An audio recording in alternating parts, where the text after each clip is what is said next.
experiencia, porque nosotros desde la universidad Y en ese sentido, claro, en los países mayoritarios, una inmensa mayoría de canciones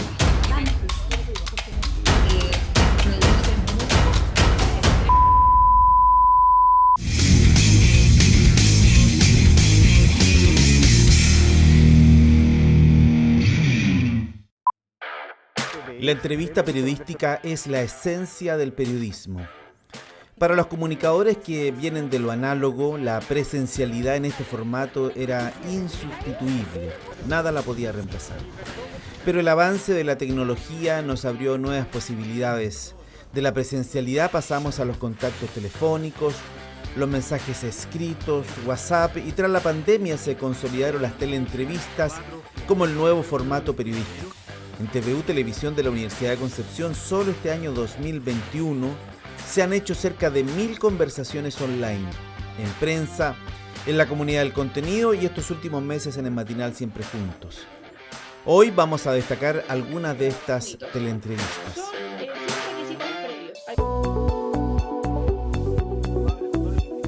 Junto al histórico periodista Marcelo Araya, fundador de programas como Informe Especial, repasamos el tema de la crisis de la industria periodística y cómo el estallido social nos había golpeado a quienes trabajamos en los medios de comunicación.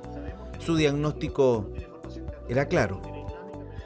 Yo creo que todos tenemos que asumir nuestra cuota de responsabilidad como periodistas, como tú, que empezamos a conformarnos que este modelo, que era un mix, ¿verdad?, de lo que traían los Chicago Boys, donde era de extremo absolutamente dejar que el mercado sea el que oriente todo, pero y nosotros nos empezamos a quedar callados porque empezó el mercado también a orientar qué es lo que era más valórico, qué es lo que era moralmente aceptable.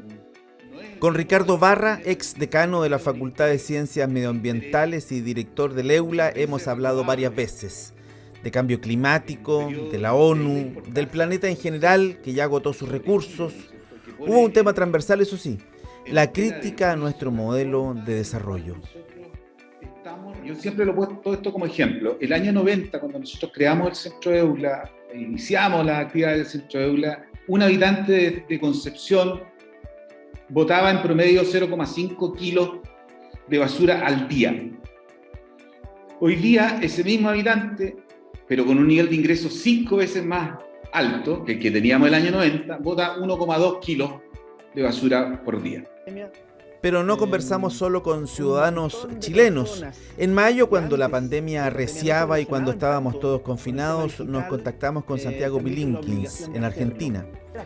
Santiago es considerado uno de los hombres más inteligentes del mundo. Con él hablamos de redes sociales, de internet, de los riesgos asociados al excesivo consumo de estos contenidos digitales. Yo creo que las ventajas de la vida conectada son enormes también. Y no tiene sentido renunciar a todas esas ventajas.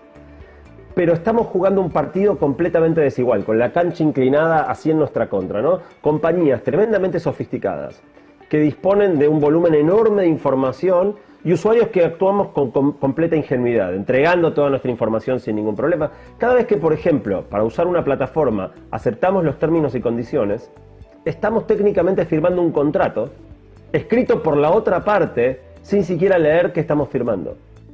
También en mayo, el ex coordinador de la macrozona sur del Biobío, Roberto Coloma, atendió a TVO Noticias en teleentrevista. Hoy ya lo sabemos, porque renunció hace poco al cargo, pero sus críticas en ese entonces ya eran muy duras frente al accionar de la Fiscalía.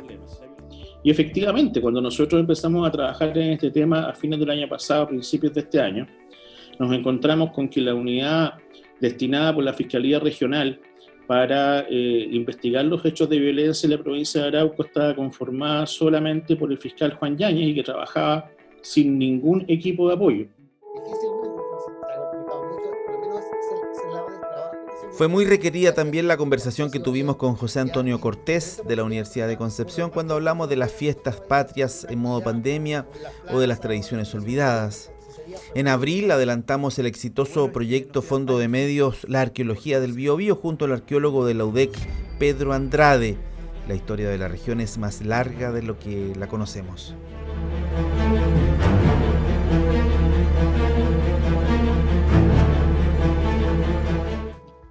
básicamente de conocerle un poco la historia larga, ¿no? Lo que había para atrás antes de la llegada de los españoles.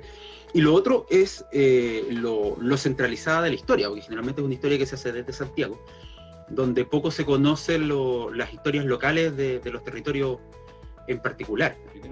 En septiembre hablamos con el abogado Mauricio Aranea, repasamos el tema de las graves violaciones a los derechos humanos y cómo la muerte de su padre en la matanza Laja San Rosendo había cambiado su vida. En este apretado resumen destacamos también el ciclo de teleentrevistas Circunscripción 10, que a través de los periodistas de todos los medios de la UDEC hicimos a todos los candidatos al Senado aquí en el Biobío. El varamiento de la ballena en Caleta Lenga durante el mes de noviembre nos permitió conocer a Susana Buchan. Ella es doctora en oceanografía de la UDEC y tal vez una de las investigadoras del planeta que más sabe de las ballenas azules. Tienen unas comunicaciones bastante simples. Producen muy poco sonido distinto. Hay dos categorías grandes, uno que son los cantos, que son producidos por los machos, que se pueden propagar sobre grandes distancias en el océano y que pensamos por lo mismo que serían algún tipo de canto reproductivo para llamar a las hembras. Y luego las hembras y los machos hacen otros tipos de cantos que se propagan mucho con menor distancia y que aparentemente se producen en contextos donde hay grupos de individuos cerca.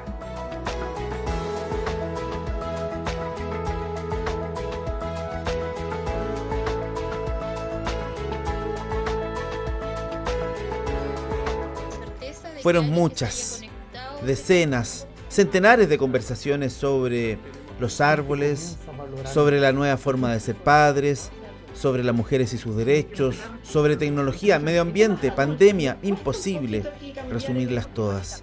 Lo que sí está claro es que el formato de la teleentrevista llegó para quedarse.